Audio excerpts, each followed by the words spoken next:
I find Russian military history fascinating, and the SKS happens to be one of the most overlooked main battle rifles that they ever had. It sat right in between the distinguished old bolt-action Mosin Nagant and the historic AK-47 platform, which dominated for decades. For this reason, the SKS is like the middle child everyone forgot at the public pool. The SKS is the former main battle rifle for the Soviet Union right after World War II. It's famous for pioneering the intermediate 7.62 and has a non-detachable magazine and non-detachable bayonet, less choices for those grunts to have to make. Before that, trying to invade Russia in the winter was basically a rite of passage for all of Europe. All I'm saying is as soon as the Red Army invented the SKS, everyone quit trying to invade Russia. Coincidence? I'll let you decide. In the 1980s, tons of these surplus SKSs were sent by the boatload to the US, and that's how my family came to own one. My dad grabbed one of these surplus Chinese Type 56 versions back then.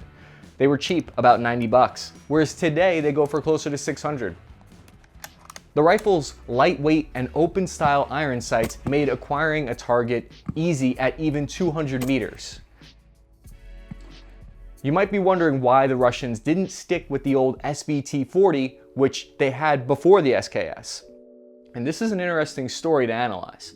So the SVT-40, on paper, seemed like it might be a better rifle since it had a 10-round detachable magazine. But there were a few issues with the SVT-40, which led to the SKS superseding it.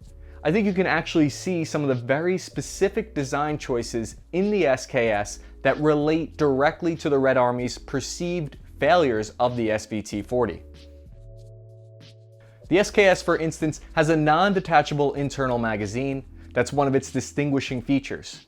Many might see that as a disadvantage compared to having a detachable magazine because you can load those up and have them ready to rock.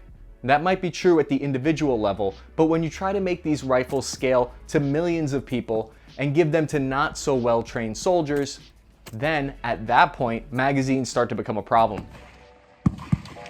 The SVT-40 had problems with the magazines falling out on their own. It had problems with maintaining it in brutal field conditions. The Russians were worried their troops might steal the magazines or toss them away, which meant more production costs.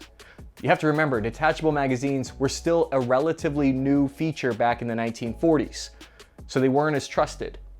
They built the SKS to be lighter weight, more reliable, and easier to maintain than the SVT-40. Another big reason was when Germany invaded Russia in World War II with Operation Barbarossa, they captured the majority of the Red Army's existing SVT-40 arsenal. So the Russians had to stick with the Mosin Nagant for all of World War II.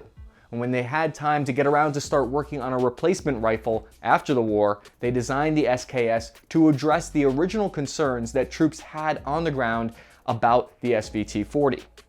So we fired about 120 rounds through the SKS at the range, and we only had one misfire. And I think that only happened because we seated the round wrong when we loaded it, so operator error there. Of the thousands of rounds I fired through the military M4, you're lucky to go 90 rounds without 2 misfires. Another interesting thing about the SKS, and part of what makes it a truly historic weapon, it's one of the first rifles to be chambered in the intermediate 7.62 by 39mm round, which is a smaller, lighter ammo type than the 7.62 by 54 cartridge. This allowed troops to carry more ammo into battle and make faster follow-up shots because it takes less time to reacquire the target with less recoil.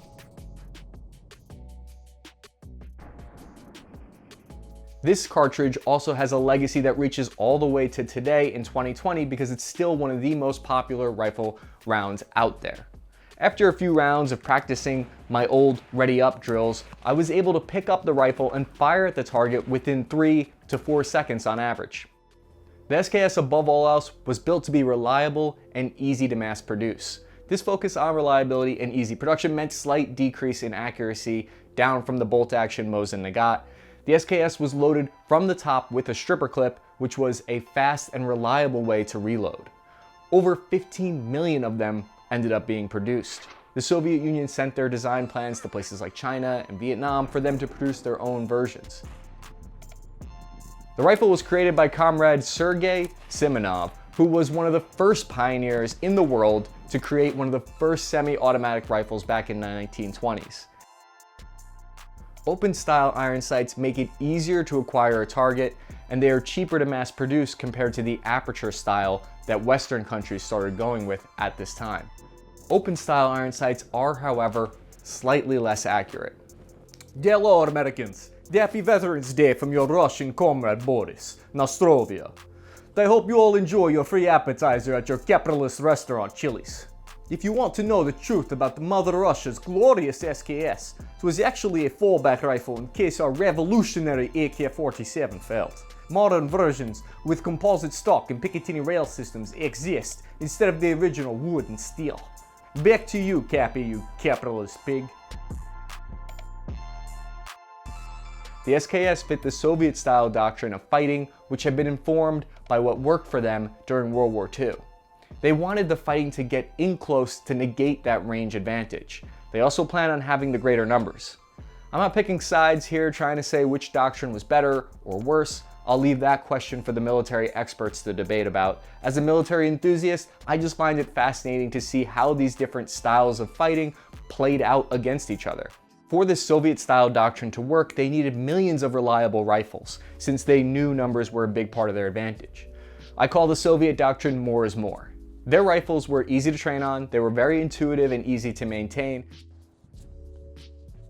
It had a design focus on working well in close quarters because data from World War II showed that the average distance of engagements was falling between 100 and 300 meters. This meant the more powerful 7.62 by 54mm with its 500 meter effective range was not worth the trade-off in increased weight of the ammo and rifle. The SKS has a maximum effective range of 400 meters. The rifle weighs 8.5 pounds and has an overall length of 40 inches. It works on the short stroke tilting bolt self-loading system and has a fire rate of 40 rounds per minute. The SKS military version had a bayonet built directly into the rifle. This bayonet was non-removable, which is a funny design choice. I'm assuming they wanted to produce a psychological effect in their troops to promote the aggressive never give up philosophy that won the Red Army many victories in World War II.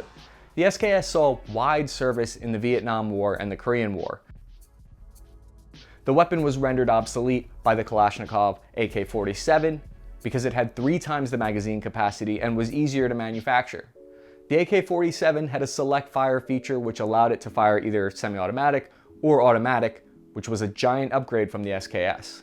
The SKS did, however, stay in service in the Soviet Union with second-line troops up until the early 1990s. It's still used today by some Russian honor guards as their ceremonial rifle, which is similar to how the US uses the old SKS counterpart, the M14. The SKS will always have an important place in history as a stepping stone to the AK-47. That lore, Americans. How did FPS Russia make that look so easy?